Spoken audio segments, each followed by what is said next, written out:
Bonjour maman. Bonjour papa. Ngakumulanga c'est dit bon hein. J'habite à Lipen. Nakota la grand frère moi à la Lemba. Michokoto américain vitesse. Naebo ba bisinga kino à voyager. Yango nazangi mo transport soko kabelanga ta 2000 francs. Na futa transport pour na ke Lipen. Nga pena OK Lipen, nga pena banda na Lipen. OK Lipen. Oui, non OK Lipen na compagnie to kenzela moko. Ba compagnie ngandeni. Na voiture na garon na point. Ah, la voiture. Oui, eza na yangwana. Bon. Maman, pour te dire vrai, na ndeko na mobala so na kosipe mabe hein. Na oki na Lipen te na oka nzala. Mukilaka mo 3000 francs. Bon lobe te point. Non kan nzala maman na ngai. Oye mana tabi parce que nga pena okota na lia na restaurant puis na ozonga ndako. Tokota kaka. Toliano ensemble. Oui, problème tout ensemble. Maman na ngai. Encore 3000 francs na ke restaurant, ba restaurant era cher. Non, papa problème tenga na ofuta tokota ozana nzala.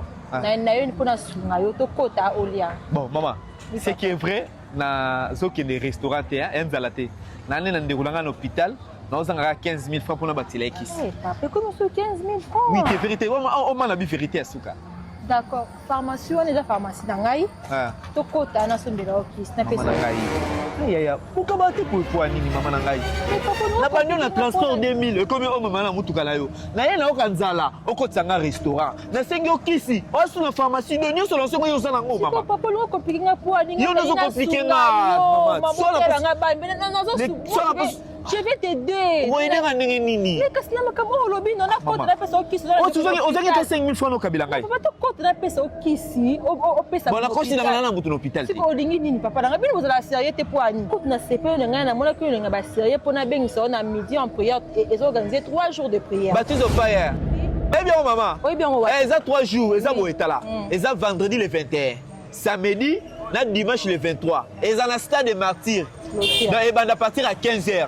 Maman la prière ça me la maman la gai. Papa, mais vous vous comportez ma bébé le comme t'assemblera. Yondo kabarate. Papa, plaisir nanga na ko sepela makasi ozawana. Non ça là. Oh. Papa, ça là. Oui papa, ma prière, ma réclamation, ma condamnation. Peuple de Dieu sur Tokozala wana na stade de martyrs vendredi, samedi, dimanche. Oui papa, on va beaucoup prier. Prière. Oui papa. Oui maman, on fait le comment? Qu'est-ce que tu dis à te servir yo? Papa na invité ko na servir yo papa. Non, invité ko c'est vraiment na poste kabila ngambongo. Papa kasi na kabaratelle wa. Obo fanya lonyo. Wa. Nakuta na wileri na osenga 3000 na pesa ko 3000. Oui papa, ndukelo na nzambe eko mabitiki.